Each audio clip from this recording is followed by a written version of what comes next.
आ गई। Yes we will. I hope you are all doing wonderful. चलिए यारों, आज वो दिन आ चुका है जिसका आपको कब से बेसब्री से इंतजार था। A lot of students were worried about the amendments in funding, और आज मैं ये प्रूव कर दूंगा कि amendments एकदम पिद्दू से हैं and you do not have to worry about it. Okay? चलिए यारों, so why we are here to discuss about all the amendments for the subject of funding and listing for June 2022 and onwards attempt. आप सब students को, सब professional के प्यारे प्यारे बच्चों को मेरा मैसेज है कि आप 100% फोकस रखिए अपनी प्रिपरेशन पे। आपको सारे अमेंडमेंट्स एंड टू एंड मिलेंगे for all the subjects, you don't have to worry. ठीक है बेटा जी, एमसीएस के एडिशनल केसेस आ चुके हैं, आज हम फंडिंग को फोड़ने वाले हैं एंड इसी प्रकार से आईबीसी को भी हम फोड़ेंगे। तो आप लोग रिलैक्स करो and you just focus on your core preparation. एक बात को समझना, मैं हर बार इस बात को कहता हूं, मान लीजिए आपका 100 मार्क्स का पेपर आ रहा है, the amendments would amount to just one question of 5 or a maximum it will amount to 10 marks, maximum 10 तक जाता है, remaining 90 आपके हाथ में है। तो फोकस करिए कि उस 90 को तूफान तरीके से, keep focusing on your revision और अच्छे से पढ़ते रहो, और अमेंडमेंट्स तो एनीवेज आप तक पहुंच ही जाएंगे, डोंट हैव टू वरी। और इसको इतना सिंप्लीफाई करके आप तक पहुंचाऊंगा ना that you will be super relax. So amendments have been properly analysed, उसका प्रॉपर स्ट्रक्चर करके summary, everything is ready for you guys, so that आपका बिल्कुल समय वेस्ट नहीं होगा and you will be super super super super sorted with respect to amendments.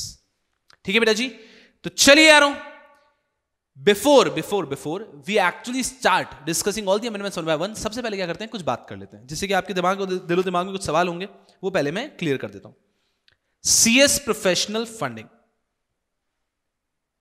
CS professional funding के लिए आपको क्या क्या पढ़ना है, understand very carefully. CS professional funding and listing के सब्जेक्ट के अंदर आपने क्या क्या नया पढ़ना है फॉर राइटिंग जून 2022 एग्जामिनेशन। ठीक है ना, तो जून 2022 एंड ऑनवर्ड्स के लिए सब अटेम्प्ट्स, ये सब अमेंडमेंट एप्लीकेबल रहेंगे, बट आपको क्या पढ़ना है?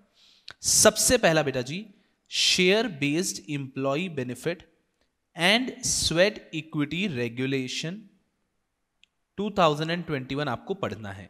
I hope I am communicating very clearly. Share based employ benefit and sweat equity regulation 2021 आपको पढ़ के जाना है क्लियरली। ऑलरेडी आपके लिए इसका एक रेगुलर वीडियो मैंने अपलोड कर दिया, 7 आवर्स में पूरा का पूरा रेगुलेशन। उसके बाद में उसका मैंने हाफ एन आवर का एक रिवीजन भी अपलोड कर दिया है, तो दोनों चीजें आपके पास यूट्यूब पे अवेलेबल है। उसका लिंक है, वो आपको टेलीग्राम चैनल पे मिल जाएगा।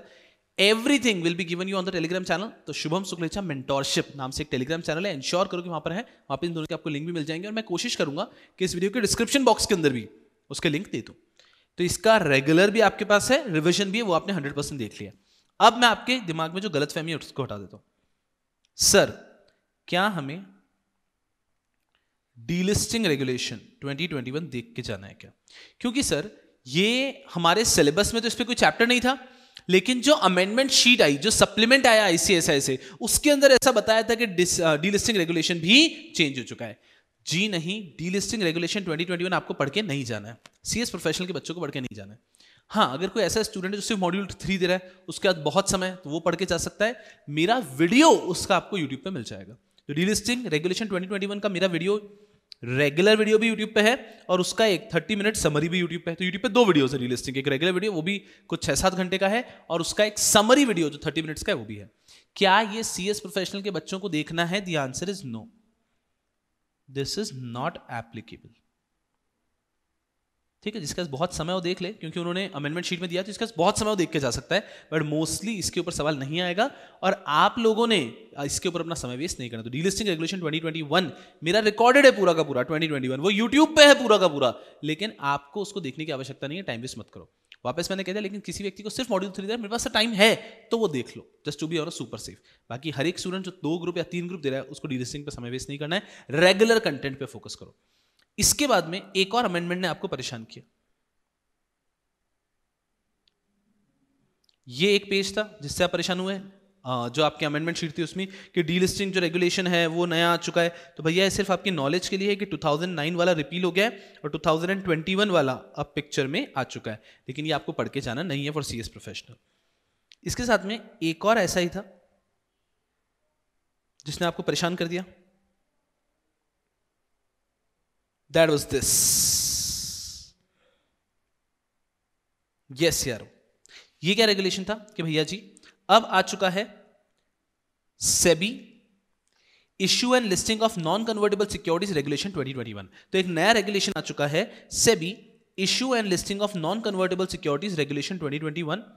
सर ये भी क्या हमें पढ़ के जाना है क्या? हमने सिलेबस में ऑलरेडी पढ़ा है SEBI ILDS regulation 2008 and SEBI issue and listing of non convertible redeemable preferential regulation 2013।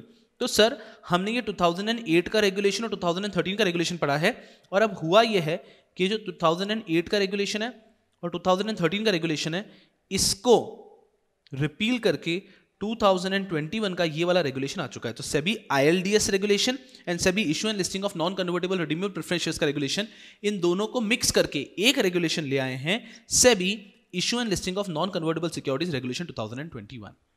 इसको लेके स्टूडेंट्स के सवाल थे कि सर हमें ये नया रेगुलेशन पढ़ना है क्या? सुनना अच्छे से, आपको ये नया वाला regulation SEBI issue and listing of non convertible securities regulation 2021 नहीं पढ़ना है। उसका रीजन समझो क्यों नहीं पढ़ना है। सेबी ने सिर्फ अपने सप्लीमेंट में ये बता दिया है that the new regulation has come in, और ये दोनों रेगुलेशन रिपील हो चुकी है। बट आपको अभी अपने एग्जामिनेशन के लिए, आई am communicating very clearly, understand very clearly, आपको अपने एग्जामिनेशन के लिए जून 2022 के बच्चों को, किनसे बात कर रहा हूं मैं बात कर रहा हूं जून 2022 के बच्चों को। जून 2022 के जो बच्चे हैं उनको ये वाली पूरी रेगुलेशन पढ़ के जानी है। सेबी ILDS रेगुलेशन 2008 भी पढ़ के जानी है, SEBI issue and listing of non convertible preferentials 2013 ये रेगुलेशन पढ़ के जानी है। दोनों रेगुलेशन अच्छे से पढ़ के जानी है। एग्जाम में जो भी सवाल आएगा उसका आंसर आपको इन्हीं रेगुलेशंस के हिसाब से लिखना है।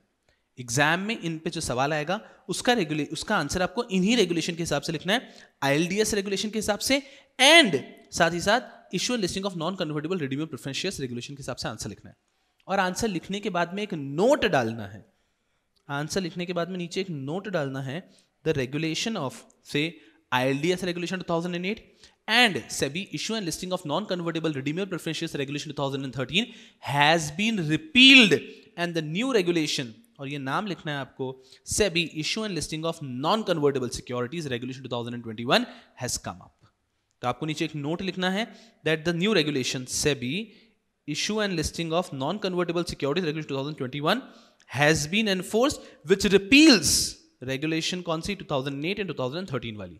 I hope I am communicating very clearly. I repeat again, exam के लिए आपको यही 2008 वाली रेगुलेशन पढ़ के जाना है, यही 2013 वाली रेगुलेशन जो आपके रेगुलर बैच में कूट कूट के पढ़ाई हुई है आपको यही पढ़ के जाना है, उसके हिसाब से आंसर लिख देना है और नीचे बस एक नोट डालना है कि ये दो रेगुलेशन सब रिपील हो चुके हैं और इसकी जगह पे आ चुका है 2021 का रेगुलेशन।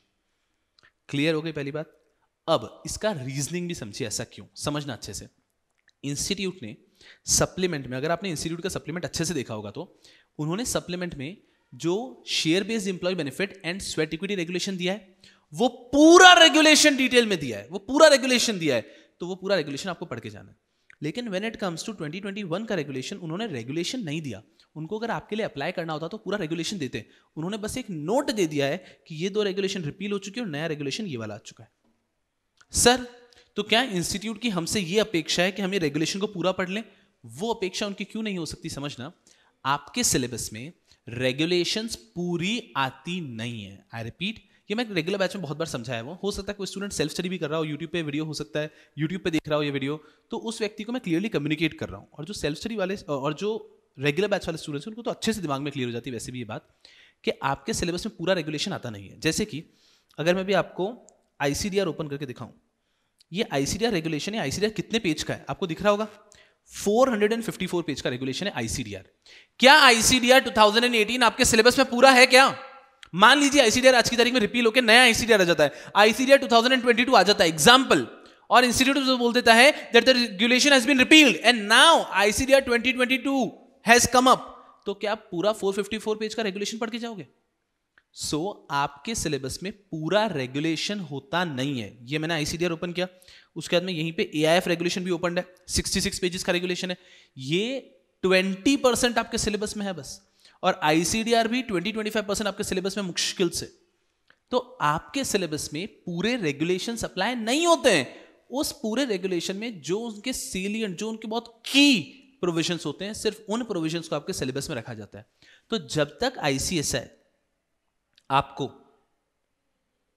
इस नए रेगुलेशन का SEBI issue and listing of non convertible securities regulation 2021 का आपका रेलेवेंट कंटेंट नहीं दे देती है, तब तक ये आपके सिलेबस के लिए एप्लीकेबल नहीं हो सकता, आपके एग्जामिनेशन के लिए एप्लीकेबल नहीं हो सकता। आई होप यू अंडरस्टैंडिंग। तो सबसे पहली चीज दिमाग में एकदम क्लियर कर लो कि जो 2021 का issue and listing of non convertible securities regulation आपको पढ़ के नहीं जाना है, नाम याद रखना है, लेकिन ये जो सेबी का नॉन कन्वर्टेबल रेगुलेशन 2021 आया है, ये आपके लिए काइंड ऑफ नॉट एप्लीकेबल है। इसका नाम याद रखना है, और अगर ILDS 2008 या issue and listing of non convertible redeemable preferentials पे अगर कोई भी क्वेश्चन आता है, तो उसका क्वेश्चन आप उसी 2008 और 2013 के रेगुलेशन के हिसाब से आंसर लिखिए और नीचे नोट डाल दो कि ये दो रेगुलेशन अब रिपील हो गई और ये issue and listing of non convertible securities regulation 2021 आ चुकी है। I hope I am communicating very clearly. तो सबसे पहली चीज यार, जो बच्चे परेशान थे अमेंडमेंट को लेके, कुछ भी नहीं है, इतने पिद्दू से अमेंडमेंट है। देखो अमेंडमेंट शीट कितनी 20 पेजेस की रह गई है, क्योंकि ये तो आपका पहले ही कवर हो चुका है ना पूरा का पूरा, share employee benefit and sweat equity regulation 2021। तो अभी हम आगे बढ़ेंगे और तूफान तरीके से आपका पूरा का पूरा अमेंडमेंट कवर कर लेंगे, ठीक है। इसके अलावा और भी आपके लिए कुछ छोटा मोटा अनाउंसमेंट करता हूं, क्योंकि एकदम क्लैरिटी रहे, कोई परेशानी की बात नहीं। तो पहले तो अमेंडमेंट्स को लेके एकदम सुपर क्लियर हो गया ना, आपको क्या पढ़ना है अमेंडमेंट्स में, share based employ benefit regulation पूरा पढ़ना है, और उसके अलावा सिर्फ ये 20 पेजेस के अमेंडमेंट पढ़ के जाने, और कुछ भी नहीं। और मैं भी आपको अमेंडमेंट्स पढ़ाऊंगा ना, एकदम पिद्दू पिद्दू अमेंडमेंट है, कुछ अमेंडमेंट ही नहीं है, ऐसा मान के चलो, मस्ती से पढ़ेंगे and you will be super sorted. दूसरा अनाउंसमेंट LODR को लेके, आप लोग एकदम मस्ती में रहेंगे, यू विल गेट अ तूफान रिविजन ऑफ LODR। मेरी आपसे क्या रिक्वेस्ट है, बस आपने क्या करके रखना है, आपने LODR का एक रिवीजन मैंने YouTube पे अपलोड किया है, वो रिवीजन अच्छे से देख लेना है पहले। तो LODR का एक रिवीजन मैंने YouTube पे अपलोड कर रखा है अभी 30 डेज के अंदर, उसका भी लिंक मैं नीचे दे दूंगा डिस्क्रिप्शन के अंदर, और उसको टेलीग्राम चैनल पे भी अपलोड कर दूंगा। आप बच्चों ने वो अच्छे से देख के रखो। उसके बाद में जो भी आपको पढ़ना है LODR के अंदर, एडिशनल रिवीजन आपके लिए लेकर आऊंगा, पूरे LODR की जिम्मेदारी मेरी। तो LODR एक ऐसा टॉपिक जो स्टूडेंट्स को परेशान कर देता है कभी, और परेशान नहीं भी करता है तो ये एग्जाम में इतना तूफान मार्क्स का आ जाता है कभी कभी, that we should be super prepared. तो जो भी स्टूडेंट्स LODR को लेकर बिल्कुल भी चिंतित थे, पूरा LODR मेरी जिम्मेदारी मान लो, ठीक है। तो LODR का एक रिवीजन जो अपलोड किया है वो 100% देख के रखना। उसके बाद जो और रिवीजन में आपको पढ़ना है, एक और kind of LODR revision part B लेकर आऊंगा मैं, और वो तूफान तरीके से आपका हो जाएगा, ठीक है। ऑफ कोर्स आपके एग्जाम के बाद तो नहीं लाऊंगा, तो आपके एग्जाम के पहले ही मैं लेकर आऊंगा, ठीक है। तो स्टे रिलैक्स, आप उसको छोड़ के बाकी चीजों पे फोकस करो, आगे पूरी सेल्फ स्टडी खत्म कर दो, LODR मेरे भरोसे छोड़ दो, ठीक है। तो ये हो गई LODR के बाद। LODR का एक रिवीजन ऑलरेडी कर देना है, एडिशनल रिवीजन हो जाएगा, और ऑफ कोर्स LODR के अमेंडमेंट्स तो मैं कवर करवाऊंगा, इसे LODR के अमेंडमेंट्स में कवर कराऊंगा। इसके अलावा there's another thing, numericals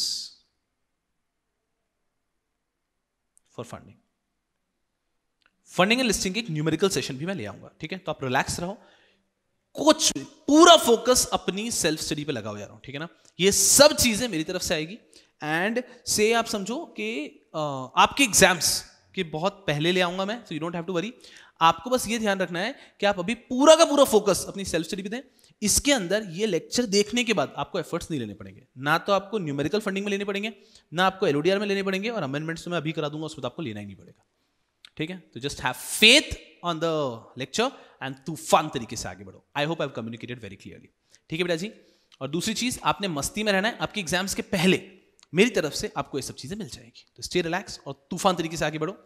जो बच्चे रेगुलर बैच वाले स्टूडेंट्स है, यू आर तो एनीवेज रिलैक्स, बिकॉज मैंने हर चैप्टर का रिवीजन वीडियो आप तक पहुंचा दिया है, तो यू आर सुपर रिलैक्स।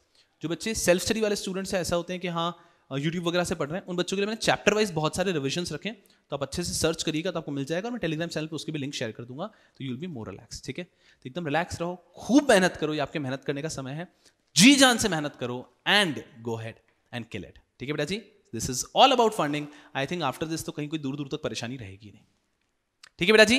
तो अब आज का सेशन शुरू करते हैं। Let's start today's session. जी जान से आ रहा हूं, सारे के सारे अमेंडमेंट्स को रैप अप करेंगे, राइट। चलो आज हम क्या करने वाले हैं, हम सारे अमेंडमेंट्स पढ़ लेंगे except for amendments of LODR।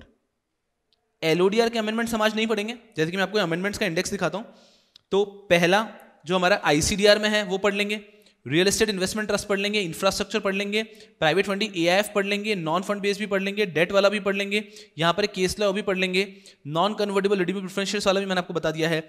ये जो एलओडीआर है वो नहीं पढ़ेंगे, मिसलेनियस भी देख लेंगे, इसमें कुछ है नहीं। एलओडीआर को छोड़ के सारा का सारा हम कवर कर लेंगे आज। सर एलओडीआर क्यों नहीं कर रहे हैं हम यहाँ पे? एलओडीआर के लिए एक सेपरेट अमेंडमेंट सेशन, एक सेपरेट रिवीजन सेशन रखेंगे ताकि एलओडीआर पूरा एंड टू एंड आपका वहां पे कंप्लीट हो जाए, ठीक है? तो एलओडीआर छोड़ के बाकी सारे अमेंडमेंट्स आज के लेक्चर के अंदर यहाँ पे कवर हो जाएंगे। I hope you are with me. और मैं आपको बताऊंगा कि इतने पिद्दू अमेंडमेंट है, इतने पिद्दू अमेंडमेंट है कि कुछ पढ़ना ही नहीं है।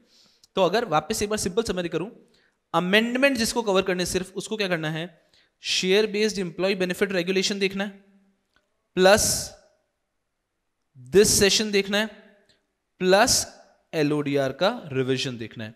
मैं आपको सिर्फ एलओडीआर के अमेंडमेंट्स नहीं करवाऊंगा, एलओडीआर एक अमेंडेड एलओडीआर का एक तूफान रिवीजन करवाऊंगा। तो then you will be super sorted, ठीक है? तो आपको अमेंडमेंट भी जिसको कवर करना है बेर मिनिमम, ये पूरा यूट्यूब पे भी आएगा तो कोई चिंता की बात नहीं है। Share based employ benefit regulation already uploaded, देख लिया होगा। ये सेशन अमेंडमेंट और साथ में एलओडीआर का एक अमेंडेड एलओडीआर का रिवीजन, ताकि आपके दिलो दिमाग में एलओडीआर बैठ जाए। चलिए यार, अब without wasting any time let's start with the amendments. इतने पिद्दू अमेंडमेंट है, इतने पिद्दू अमेंडमेंट है कि मैं आपको क्या बताऊं, अरे क्या बताऊं आपको। आप बस चिल मार के यहां पे देखते रहो और तूफान तरीके से अमेंडमेंट्स कंप्लीट करते रहो। चलिए यारो, पहला अमेंडमेंट आपके सामने आ रहा है with respect to minimum public share holding. This amendment is in the topic of ICDR regulation 2018। तो आईसीडीआर 2018 के अंदर एक टॉपिक आता है minimum public share holding, I am sorry minimum promoters contribution, minimum promoters contribution. जहां पे आपने पढ़ा है अच्छे से, ये आपने एग्जीक्यूटिव में भी पढ़ा हुआ है, जहां पर promoter has to ensure that he has to contribute how much, in effect 20%। वहां पे जो उसका लॉक इन का प्रोविजन है, वहां पे अमेंडमेंट आ चुका है। और आप बच्चों की लाइफ को और आसान बनाने के लिए सारे अमेंडमेंट्स का मैंने मेरा एनालिसिस भी दे दिया है, तो आपके लिए इसको पढ़ना और इजी हो जाता है। आ जाओ, चलिए पहले यहां पे पढ़ लेते हैं। अगर आपको याद है तो वहां पे आपने लॉक इन के अंदर क्या पढ़ा होगा, सुना अच्छे से। आपने ऐसे पढ़ा था कि प्रमोटर कंट्रीब्यूशन के ऊपर लॉक इन लगता है कितने समय का, 3 इयर्स का। जो प्रमोटर का मिनिमम कंट्रीब्यूशन होता है 20% का, उसके ऊपर लॉक इन लगता है 3 इयर्स का। और जो भी प्रमोटर के पास ओवर एंड अबव है, उसके ऊपर लॉक इन लगता है 1 ईयर का। तो मान लीजिए मैं प्रमोटर हूं, 100 करोड़ की कैप है, मुझे 20 करोड़ तो मेरे पास रखना था, मैंने 30 करोड़ रख रखा है। I was required to hold 20 crore, 20% of total cap, लेकिन आई वाज होल्डिंग 30 करोड़। तो 20 करोड़ तो मिनिमम प्रमोटर कंट्रीब्यूशन हो गया और 10 करोड़ ओवर एंड अबव हो गया। तो जो मिनिमम प्रमोटर कंट्रीब्यूशन है 20% का 20 crore, that used to be lock in for a period of 3 years. और जो ओवर एंड अबव है, that used to be locked in for a period of 1 year. Pre issue share holders जो हैं, they used to be lock in for 1 year. तो 3 year का provision था और 2 cases में 1 ईयर का प्रोविजन था। आई होप यू ऑल रिमेंबर। पहला अमेंडमेंट ये हुआ है कि जो 3 ईयर है, ये अब हाफ कर दिया गया है और कर दिया इसको 18 मंथ्स। जो 1 ईयर था उसको हाफ कर दिया है उसको 6 मंथ्स। तो पहला अमेंडमेंट तो ये समझ लो, सीधा एनालिसिस से देखते हैं। मिनिमम प्रमोटर शेयर होल्डिंग के अंदर जो लॉक इन का प्रोविजन है फॉर मिनिमम कंट्रीब्यूशन, कि जो प्रमोटर का मिनिमम कंट्रीब्यूशन था, that used to be locked in for a period of 3 years, now that will be locked in for a period of 18 months, half. और जो promoter को over and above hold करना होता था, जो promoter ने over and above hold कर रखा होता था, उसके ऊपर लॉक इन लगता था फॉर पीरियड ऑफ 1 ईयर, और अब उसके ऊपर लॉक इन लगेगा for period of minimum 6 months. पहले अमेंडमेंट क्लियर है? चलो, इसके साथ में एक और चीज हो गई, ठीक है? इसके साथ में एक और चीज, क्या? ये 3 इयर्स कहां से शुरू होते थे? ये आईपीओ एफपीओ दोनों के लिए हो गया, ठीक है ना? आईपीओ एफपीओ दोनों के लिए 3 इयर्स हो गया 18 मंथ्स, और 1 ईयर हो चुका है 6 मंथ्स। अब एक और सवाल आता था कि ये जो 18 मंथ्स होंगे, ये कहां से शुरू होंगे? तो आपने ऐसा कुछ प्रोविजन पढ़ा होगा, from the date of allotment or commencement of commercial production whichever is later, ऐसा कोई प्रोविजन पढ़ा होगा। अब वो प्रोविजन भी हटा दिया गया है। सुना अच्छे से, क्या हुआ है? Let's read it. The word 3 years from the date of commencement of commercial production or the date of allotment, whichever is later, ये provision था, shall be substituted with the word 18 months from the date of allotment in the IPO as well as FPO, ठीक है? 18 months हो गया है और 18 months from the date of allotment। पहले क्या था? 3 years from the date of allotment or from the date of commencement of commercial production, whichever is later। अब वो पूरा हटा दिया है, कमर्शियल प्रोडक्शन वगैरह कुछ नहीं। 18 months from the date of allotment, बात खत्म। तो प्रमोटर का जो मिनिमम कंट्रीब्यूशन है, that will be locked in for a period of 18 months from the date of allotment। Story over. That will be locked in for a period of 18 months from the date of allotment। पहला amendment, easy to go. दूसरा amendment इसी के अंदर, जो 1 year का tenure था, वो भी हो गया 6 months। I roll with me, बहुत ईजी है। तो पहला क्या हो गया? 18 months फ्रॉम 3 इयर्स था, 3 years from the date of commencement of commercial production or date of allotment whichever is later, हटा दिया। 18 months के लिए लॉक इन होगा from the date of allotment. दूसरा यहां पर वही 3 इयर्स का 18 मंथ्स हो चुका है। फिर प्रोविजन क्या आया देखना, ये वाला, in case the majority of the issue proceeds excluding the portion of offer for sale. Offer for sale को साइड में रख दो, I guess you are all aware what do you mean by offer for sale. Zomato के अंदर जो उसके existing share holder थे उन्होंने कुछ शेयर्स बेच दिए थे आईपीओ के अंदर, वो ऑफर फॉर सेल था। एलआईसी का आईपीओ आ रहा है, उसमें गवर्नमेंट अपने शेयर्स बेच रहा है, ऑफर फॉर सेल। तो जब भी आईपीओ में कंपनी फ्रेश शेयर्स इशू करती है तो वो ठीक है, लेकिन उसमें अगर कोई एग्जिस्टिंग शेयर होल्डर अपने शेयर्स बेच रहे हैं, that is offer for sale. ठीक है, तो ऑफर फॉर सेल को हटा के in case the majority of the issue proceed is propose to be utilise for capital expenditure, अगर हम जो इशू कर रहे हैं उससे जो पैसा आएगा वो मेजॉरिटी तौर पे हम कैपिटल एक्सपेंडिचर के लिए यूज करने वाले हैं, then the lock in shall be 3 years only. फिर लॉक इन 3 इयर्स ही रहेगा from the date of allotment, lock in हो जाएगा 3 इयर्स। तो हमने क्या पढ़ा, मिनिमम प्रमोटर कॉन्ट्रीब्यूशन का लॉक इन कितना है, पहले 3 इयर्स था, 18 मंथ्स हो चुका है। जो over and above minimum promoter contribution जो ओवर एंड अबव होल्ड करते हैं उस पर 1 ईयर था, वो 6 मंथ्स हो चुका है। तो ये जो रिड्यूस पीरियड हमको मिला है ना 6 मंथ्स का और 18 मंथ्स का, ये रेगुलर हो जाएगा 1 ईयर और 3 ईयर इफ जो पूरा पैसा रेज कर रहे हैं हम, that is use, majority of the money is use for capital expenditure. देखो यहां पे क्या लिखा है, समझना अच्छे से। Minimum promoter share holding, minimum promoter contribution लिख देता हूं और बेहतर होगा आपके लिए। Minimum promoter contribution,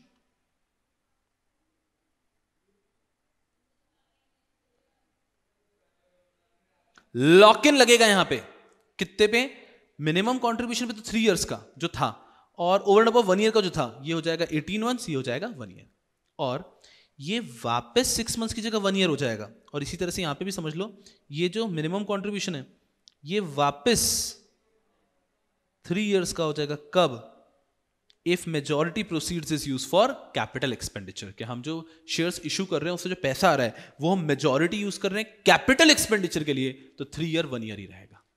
I hope you're understanding the amendment and this is the first amendment. यारों इतने पिद्दू अमेंडमेंट्स है ना कि मस्ती में कंप्लीट हो जाएंगे। ये हमारा पहला अमेंडमेंट है, 100% फोकस करो। मैं यहां पे सिर्फ अमेंडमेंट समझाने की एश्योरिटी नहीं लेता, वो तो करना ही है, साथ में अमेंडमेंट दिलो दिमाग में बैठ जाए, ये एश्योरिटी रहती है सेशन की। तो 100% फोकस करो, मस्ती में हो जाएगा। ठीक है, तो पहला अमेंडमेंट पढ़ा हमने आईसीडीआर में, ये है इन the topic of minimum promoter contribution. उसके अंदर लॉक इन के अंदर जो पहले 3 ईयर 1 ईयर था, अब वो 18 मंथ्स और 6 मंथ्स हो चुका है, ये वापस 3 ईयर 1 ईयर हो जाएगा अगर जो सब्सटैंशियल पैसा रेज करते हैं, मेजॉरिटी जो पैसा है वो यूज किया जा रहा है for what, capital expenditure. I hope you are all with me and this is the first amendment. ये पूरा वही लिखा हुआ है फिर कि 6 मंथ्स जो था वो हो जाएगा जो पहले 1 ईयर था, तो 1 year would be convert into 6 months, और अगर सब्सटैंशियल पैसा आप मेजॉरिटी पैसा कैपिटल एक्सपेंडिचर के लिए यूज कर रहे हैं तो वापस 1 ईयर हो जाएगा। आपके लिए ऑलरेडी मैं समरी बना के लाया हूं ताकि आपको परेशानी ना हो। I hope you are with me यारों, एकदम मस्तूफन मारा एक ही है मैं यारों कि एग्जाम में फोड़ दो आप, कोई शोषा नहीं करना है हमको, हमें बस एक एश्योरेंस, बिल्कुल दिमाग को डेविएट नहीं होने देना है, 100% फोकस तरीके से भिड़े रहो आप, and there will be nothing in the world which will be able to stop you. भिड़े रहो बस ऐसे। पहला अमेंडमेंट सॉर्टेड, आईसीडीआर के अंदर हमने पढ़ा कि मिनिमम प्रमोटर कंट्रीब्यूशन जो होता है भैया जी वो हो चुका है 3-1 की जगह 18 मंथ्स और 6 मंथ्स, और अगर हमने जो इशू रेस किया है उसका मेजॉरिटी पैसा यूज करें कैपिटल एक्सपेंडिचर के लिए तो वापस लॉक इन हो जाता है 3 ईयर और 1 ईयर। चलिए, ये हुआ हमारा पहला अमेंडमेंट, बहुत आसान, हर एक के दिलो दिमाग में बैठ चुका होगा, कम से कम 6 बार पढ़ लिया हमने। सेकेंड अमेंडमेंट बहुत ईजी, सुनना, इसको सीधा एनालिसिस से पढ़ना है, बहुत अच्छे से समझ में आएगा, फोकस करना अच्छे से, इसको सीधा एनालिसिस से पढ़ना। पहले क्या प्रोविजन था, पहले समझो, listing of ordinary shares of a company which has issued SR equity share. कोई भी कंपनी है उसने एसआर इक्विटी शेयर इशू किया हुआ है, कोई भी कंपनी जिसने एसआर इक्विटी शेयर इशू किया हुआ है, और वो कंपनी अब चाहती है कि मैं मेरे ऑर्डिनरी शेयर्स की लिस्टिंग करवा लूं, तो वो करवा सकती है, ऑब्वियस सी बात है। कोई भी कंपनी ने अगर एसआर इक्विटी शेयर इशू किया और उसको कल को लगता है कि मैं मेरे ऑर्डिनरी शेयर्स की लिस्टिंग करवाना चाहती हूं, तो वो कंपनी उसकी लिस्टिंग करवा सकती है, ऑफ कोर्स करवा सकती है, लेकिन उसके लिए कुछ कंडीशन है जो कंप्लाई करनी पड़ती है। बिल्कुल सही है, उसमें एक कंडीशन मैंने आपको पढ़ाई है कि if the SR equity share holder belongs to promoter group with a net worth of more than 500 crore. मैंने पढ़ाया आपको कि अगर SR share holder belongs to a promoter group जिनका नेटवर्थ 500 करोड़ से ज्यादा है, तो इस केस के अंदर आप आगे नहीं बढ़ सकते, दैट इज नॉट अलाउड। ठीक है, तो इस केस में अलाउड नहीं है कि अगर एसआर शेयर होल्डर ऐसे ग्रुप से बिलोंग करता है, एसआर शेयर होल्डर ऐसे ग्रुप से, सुपीरियर वोटिंग राइट वाला शेयर होल्डर ऐसे ग्रुप से बिलोंग करता है, प्रमोटर ग्रुप से जिनका नेटवर्थ 500 करोड़ से ज्यादा है, तो आप लिस्टिंग के लिए आगे नहीं बढ़ सकते। बिल्कुल ठीक है। तो ये अलाउड नहीं है। What is not allowed? कि सर शेयर होल्डर ऐसे प्रमोटर ग्रुप से हो जिनका नेटवर्थ 500 करोड़ से ज्यादा हो। ये प्रोविजन आपको मैंने पढ़ाया था, ये अब डिलीट हो गया है। इसकी जगह क्या आ चुका है कि एसआर शेयर होल्डर ऐसे प्रमोटर ग्रुप हो जिसका नेटवर्थ 500 करोड़ से ज्यादा हो। ये हटा के उन्होंने डायरेक्टली डाल दिया है कि एसआर शेयर होल्डर का नेटवर्थ 1000 करोड़ से ज्यादा नहीं होना चाहिए। बात ही खत्म। एसआर शेयर होल्डर का नेटवर्थ 1000 करोड़ से ज्यादा नहीं होना चाहिए। देखो क्या प्रोविजन है कि कोई भी कंपनी अगर लिस्टिंग कराना चाहती है तो मस्ती से लिस्टिंग करा सकती है, बट पुराने प्रोविजन की जगह आ चुका है net worth of SR share holder shall not be more than 1000 crore. तो अगर मान लीजिए कोई एसआर शेयर होल्डर है, ठीक है ना, वो बंदा सुपीरियर वोटिंग राइट लेना चाहता है और कंपनी के ऑर्डिनरी शेयर्स को लिस्ट भी कराने चाहते हैं, तो एसआर शेयर होल्डर का जो नेटवर्थ है वो 1000 करोड़ से ज्यादा नहीं होना चाहिए। इस नेटवर्थ की कैलकुलेशन में जो अपनी कंपनी है ना, जो एसआर शेयर इशू की है, इशूइंग कंपनी, उसकी होल्डिंग को इग्नोर करेंगे। तो उसमें जो उसकी नेटवर्थ है, उसमें जो उसकी होल्डिंग है, उसको इग्नोर करने के बाद उसका नेटवर्थ अगर 1000 करोड़ से ज्यादा है तो अलाउड नहीं है। तो पहले क्या प्रोविजन था कि SR share holder belongs to a promoter group whose net worth is more than 500 crore. उसको डिलीट करके सब्स्टिट्यूट करके प्रोविजन आ चुका है that SR share holder should not have a net worth of more than 1000 crore. The net worth of SR share holder should not be more than 1000 crore. I don't think कि इससे आसान तरीके से आपको एक्सप्लेन किया जा सकता था। यहां पे जो लिखा है, ठीक है बेटा जी। इसको ऊपर देखते हैं हम लोग क्या लिखा है। उन्होंने पहले पूरी इधर की बात की कि ये नया आ चुका है, क्या हो चुका है, सब्स्टिट्यूट कर दिया उन्होंने। The net worth of SR share holder shall not be more than 1000 crore. 1000 crore से ज्यादा नहीं होना चाहिए उसका, ठीक है। As determined by registered value, that is okay. उसके बाद में एक छोटा सा पॉइंट और है, वो भी ध्यान रखना है, that the SR equity shares have been issued prior to filing of draft red herring prospectus and held for a period of at least 3 months prior to filing of red herring prospectus। जब red herring prospectus file करते हैं जब हम red herring prospectus file करते हैं उसके कम से कम 3 महीने पहले से वो व्यक्ति एसआर शेयर्स होल्ड कर रहा है। ये छोटा सा है, इसका कोई इतना रेलेवेंस नहीं है, ऊपर वाले का रेलेवेंस ज्यादा है, बट ये 2 अमेंडमेंट्स हैं एसआर शेयर होल्डर के अंदर। पहला अमेंडमेंट हो गया कि SR share holder can not have more than 1000 crore का नेटवर्थ।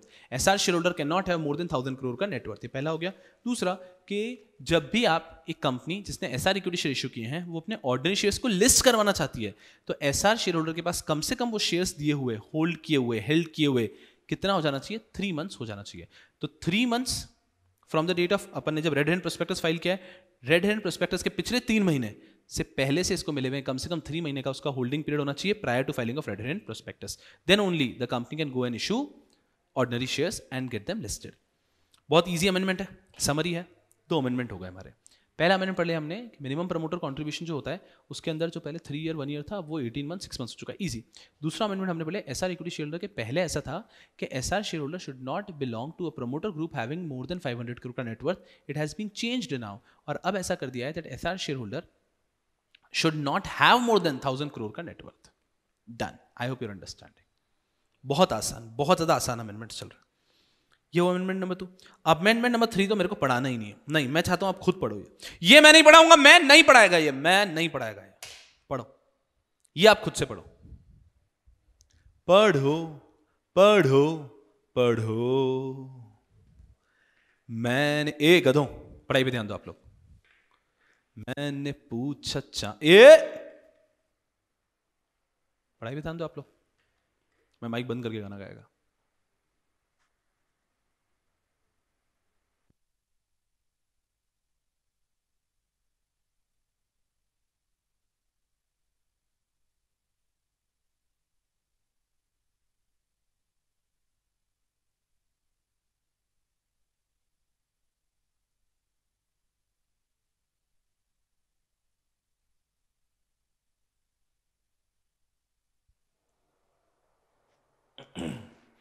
समझ में आया क्या? मगज में आया क्या? चिल्लाने से बनते ये गधों इधर आओ। Non compliance certain provision by stock exchange, क्या कह रहा है ये? आ जाओ। In the partial modification of circular dated this is inserted which provides that stock exchange may deviate from the provision of the circular.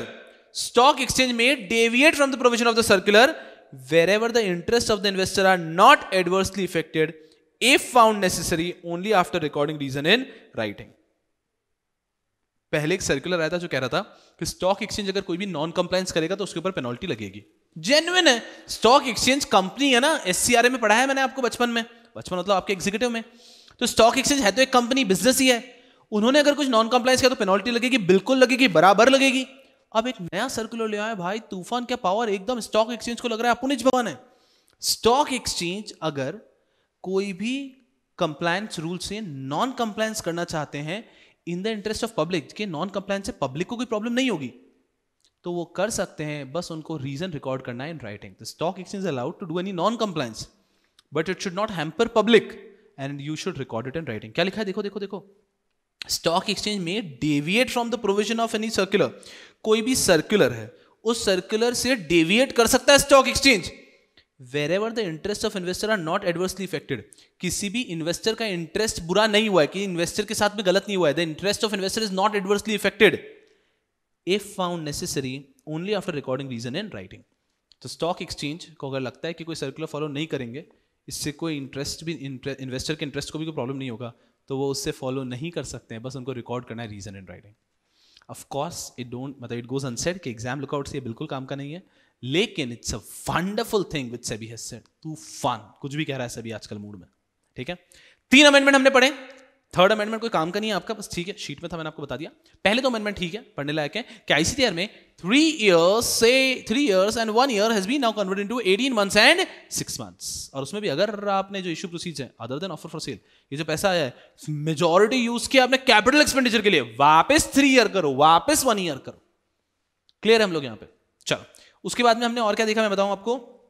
इसके बाद हमने एक और अमेंडमेंट देख लिया कि एसआर इक्विटी शेयर के अंदर पहले ऐसा रूल था कि प्रमोटर ग्रुप का वो पार्ट नहीं हो सकता है which is having net worth of more than 500 crore. अब क्या लिख दिया है कि SR share holder should not have net worth of more than 1000 crore. Wonderful. और तीसरा आ गया कि स्टॉक एक्सचेंज मस्ती में नाचेगा। चलिए आ रहा हूं next amendment with respect to REIT. मैं आपको कह रहा हूं आपको पता भी नहीं चलेगा, पता भी नहीं चलेगा, और ये अमेंडमेंट सेशन खत्म भी हो जाएगा, तो एकदम मजे से बैठे रहो यहां पे। Next is lesson number 2, real estate investment trust. Real estate investment trust amendment number 1, ये एकदम पिद्दू अमेंडमेंट, इतना काम का नहीं है। जो पिद्दू अमेंडमेंट है ना उसको मैं पी लिख देता हूं, पिद्दू अमेंडमेंट। सारे ही पिद्दू हैं, बट ये तो सुपर पिद्दू है। पिद्दू अमेंडमेंट ये क्या कहता है कि अब एक प्रोविजन आया, सर्कुलर आया, जिसके तहत रियल एस्टेट इन्वेस्टमेंट ट्रस्ट को जो भी उनके पास कंप्लेंट्स वगैरह आती है ना, उन सबका रिकॉर्ड अपने वेबसाइट पे रखना है। देखो क्या लिखा है, all complaints including scores complaints received by REIT shall be disclosed in the format mentioned in Annexure A on the website of REIT and also filed with the recognized stock exchange where its units are listed within 21 days from the end of financial year or end of quarter as the case may be।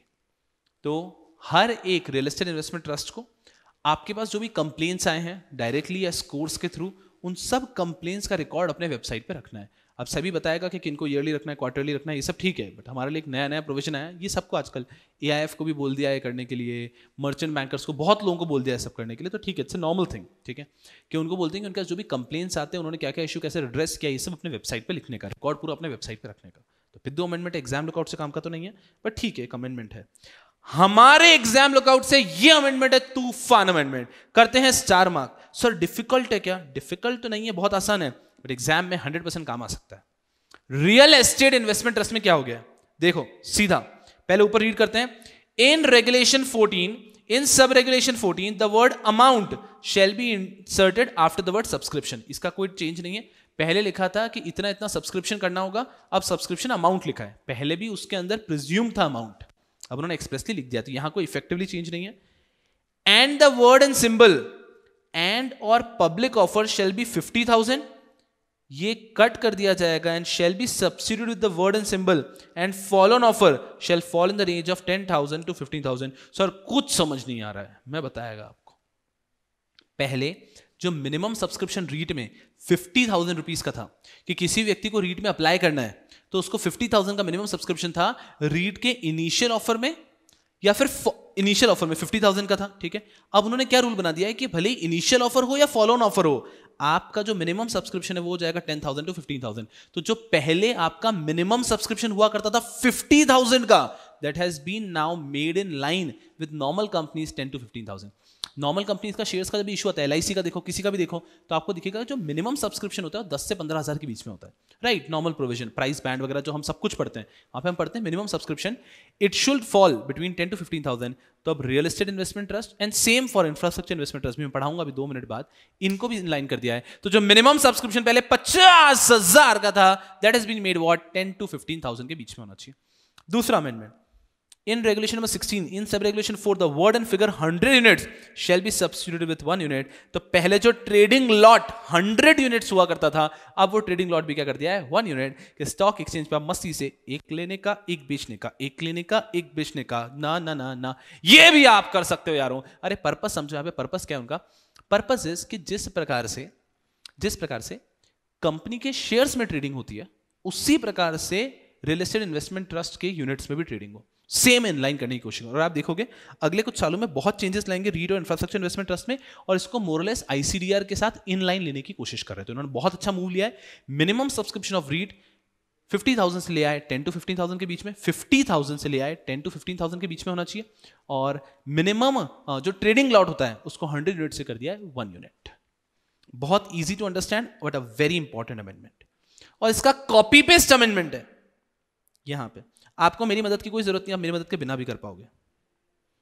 Third point छोड़ दो, मतलब ये जो red में लिखा है नीचे वो छोड़ दो, एटलीस्ट ऊपर का पढ़ लो. This is for infrastructure investment trust. तो सेम जो रियल एस्टेट इन्वेस्टमेंट ट्रस्ट में है वही इंफ्रास्ट्रक्चर में भी आ गया.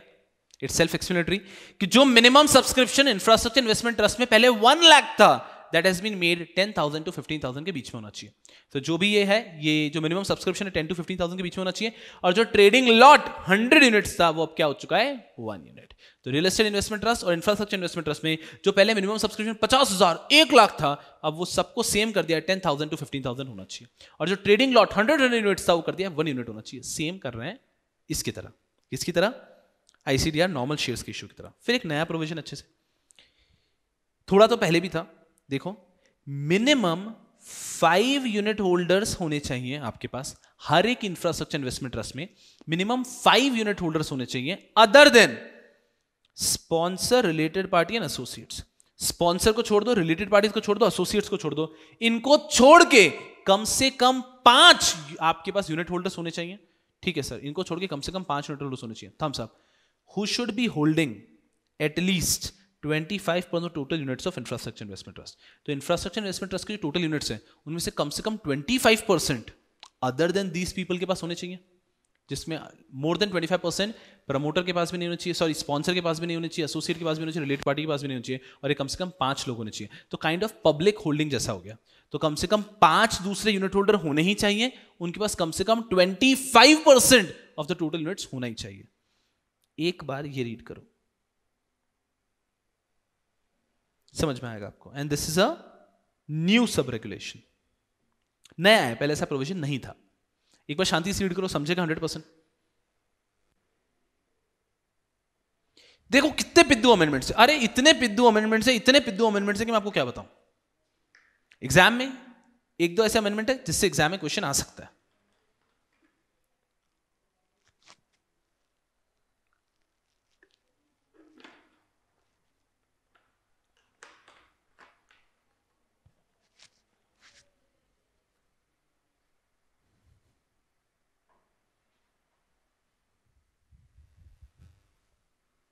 समझ में आया गया. आ जाओ यारों, समझा होगा I guess. The minimum number of unit holder in an infrastructure investment trust other than sponsor, related party, associate shall be 5. कम से कम 5 दूसरे यूनिट होल्डर होने चाहिए इन स्पॉन्सर्ड, रिलेटेड पार्टीज और एसोसिएट को छोड़ के, और इनके पास अदर देन दीस लोग, other than sponsor, associate, related party के पास कम से कम 25% ऑफ द टोटल यूनिट्स भी होने चाहिए. तो 25 एटलीस्ट 5 लोग होने चाहिए other than them, and at least 25% unit holder होना चाहिए with people other than them. I hope you're understanding. तो at least 5 लोग होने चाहिए other than them, and at least 25% of the units should be held by these people other than them. Other than them मतलब sponsor, related parties and associate companies and associates. चलिए, यहां पे कुछ भी नहीं है, ये बता रहे हैं कि ये जो ऊपर का रूल पढ़ा है ना आपको 5 वाला, मिनिमम 5 वाला, और एटलीस्ट 25% वाला ये अनलिस्टेड इंफ्रास्ट्रक्चर इन्वेस्टमेंट ट्रस्ट पे भी अप्लाई करेगा, बस और कुछ भी नहीं है। कि जो अनलिस्टेड इंफ्रास्ट्रक्चर इन्वेस्टमेंट ट्रस्ट है उसके ऊपर भी ये मिनिमम 5 और मिनिमम 25% वाला रूल अप्लाई करेगा। तो इंफ्रास्ट्रक्चर इन्वेस्टमेंट ट्रस्ट भले लिस्ट हो रहा है, भले ही अनलिस्टेड है, इनके ऊपर ये प्रोविजन अप्लाई करेंगे कि मिनिमम 5 ऐसे यूनिट होल्डर होने चाहिए who are not sponsor, associate and related parties, and at least 25% units should be held by them. I hope you understanding. और ये कुछ भी नहीं है कि 6 मंथ्स का समय मिलता है, ये प्रोविजन आया उसके बाद 6 मंथ्स का समय मिलता है कि उसको कंप्लाई करने के लिए, ठीक है। लेकिन ये जो ये वाला टाइम पीरियड होता है 6 मंथ्स वगैरह, वो एज अ स्टूडेंट हमारे लिए एकेडमिकली रेलिवेंट नहीं होता है। तो इंफ्रास्ट्रक्चर इन्वेस्टमेंट ट्रस्ट में क्या है अमेंडमेंट, मिनिमम सब्सक्रिप्शन जो पहले कितना था यारों, जो कि पहले था 1 लाख, वो हो गया 10,000 to 15,000 के बीच में। जो ट्रेडिंग लॉट पहले 100 था वो हो चुका है 1 unit. I hope it is super simple. और अभी तक के सारे अमेंडमेंट दिलो दिमाग में बैठे हुए आपके, इतने इजी अमेंडमेंट्स इस बार, इतने इजी अमेंडमेंट्स। चलिए ये भी हो गया इंफ्रास्ट्रक्चर का। फिर आते हैं हम लोग एआईएफ के ऊपर। एआईएफ में एक अच्छा अमेंडमेंट है, सुनना, अच्छा अमेंडमेंट है ये भी, 100% फोकस स्क्रीन पे रखेंगे, ये अच्छा है। इसके बाद कुछ भी नहीं है, इसके बाद अगर कुछ भी नहीं है, इसके बाद तो कुछ भी नहीं है यार। सर अभी तक भी तो कुछ भी नहीं था, अरे हाँ, तो इस बार अमेंडमेंट एकदम लाइट नोट पे, बस बैठे रहो एकदम राजी खुशी, just keep smiling and keep working hard, बस हंसते रहो और ऐसे ही पढ़ते रहो, पता भी नहीं चलेगा अमेंडमेंट सेशन हो जाएगा। चलिए यहां पे 3 कंसेप्ट पढ़ाऊंगा मैं आपको, फोकस हियर। आ जाओ राजा, इधर आ जाओ, ये इधर देखो, हाँ आपसे बात कर रहा हूं, हाँ आप ही, ये जो काला पीला टी शर्ट पहन के बैठे हो ना आप ही से बात कर रहा हूं, इधर देखो, हाँ ये ब्लैक टी शर्ट वाले, इधर तो क्या देख रहे हो, आपसे बात कर रहा हूं, इधर देखने का, और मैं जो बोल रहा हूं जवाब देने का। कितने कंसेप्ट पढ़ाऊंगा यहाँ पे? 3। एक्रेडिटेशन एजेंसी पढ़ाऊंगा, एक्रेडिटेड इन्वेस्टर पढ़ाऊंगा, and large value fund for accredited investor. 3 concept पढ़ाऊंगा। पहले कंसेप्ट का नाम याद रखो। एक्रेडिटेशन एजेंसी क्या होता है, एक्रेडिटेड इन्वेस्टर क्या होता है, and large value funds for accredited investor क्या होता है। 3 चीजें पढ़ाऊंगा, accreditation agency, accredited investor and large value fund for accredited investor. ये 3 चीजें पढ़ाने वाला हूं, ठीक है। सबसे पहले फोकस करेंगे एक्रेडिटेड इन्वेस्टर पे। एक्रेडिटेड इन्वेस्टर, अगर आपने रिकॉग्नाइज इन्वेस्टर, बड़े बड़े इन्वेस्टर, ये समझ गया ना, तो बाकी दोनों इजी हैं। आ जाओ एक्रेडिटेड इन्वेस्टर पे।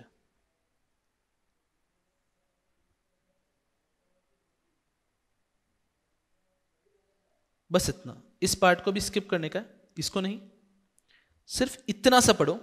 What do you mean bye accredited investor, mostly आपको समझ आ जाएगा यहीं से। आई होप आप लोगों ने ऑलरेडी नोट्स को ले लिया। नोट्स कहाँ मिलेंगे? नोट्स यारों आपको मिल जाएंगे टेलीग्राम चैनल पे। मैं कोशिश करूंगा कि इस वीडियो के डिस्क्रिप्शन में भी दे दूं, या फिर आपको shubhamsukhlecha.com इस वेबसाइट पे जाना है, उसमें फ्री रिसोर्सेज से जाना है, CS professional important drive link, वहां पे आपको सारे सब्जेक्ट के सारे नोट्स मिल जाएंगे, ठीक है यारों। ये खुद से एक बार रीड करो, समझेगा।